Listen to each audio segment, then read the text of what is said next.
మా మిత్రుడు శ్రీనివాస్ రెడ్డి గారు 2 శాఖలు వారు కోరుకోలేదు. రెవెన్యూ శాఖ వారు కోరుకోలేదు, ఐ&పిఆర్ శాఖ వారు కోరుకోలేదు.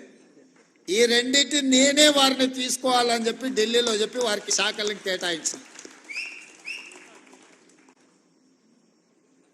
వారు ఆ 2 శాఖలను ఉపయోగించి ఈరోజు మీ సమస్యకు పరిష్కారం చూపించారు.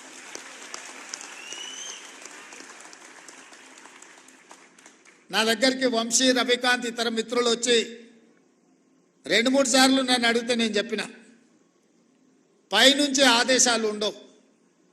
ప్రభుత్వం నడవడానికి ఒక ప్రాసెస్ ఉంటుంది, ఒక విధానం ఉంటుంది.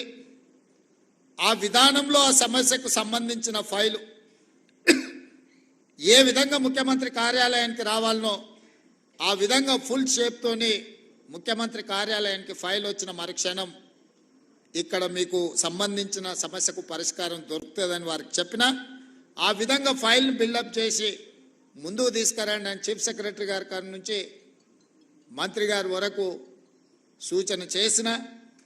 ఈ ఫైల్ ప్రాసెస్లో మీకు తెలుసు, ఈ ప్రాసెస్లో అమలు చేసేటప్పుడు కొంత సమయం పడుతుంది.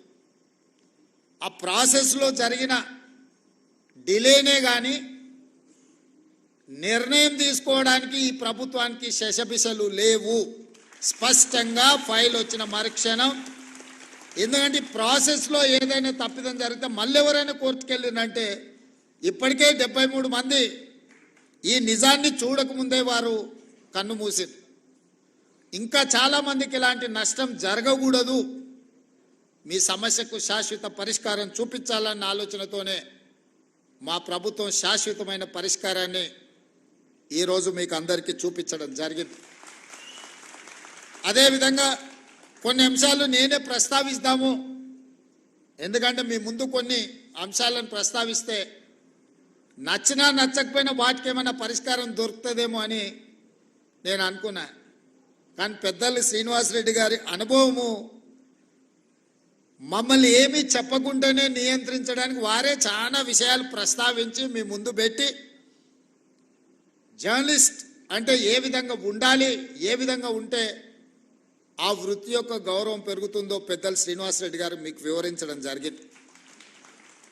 వారు ఏ అభిప్రాయం అయితే వెలిబుచ్చిందో నేను కొత్తగా చెప్పడానికి, కొత్తగా మీకు విజ్ఞప్తి చేయడానికి ఏమీ మిగల్లేదు. వారు ఏ అభిప్రాయం అయితే వెలిబుచ్చిందో మా జర్నలిస్టు మిత్రులకు నా సూచన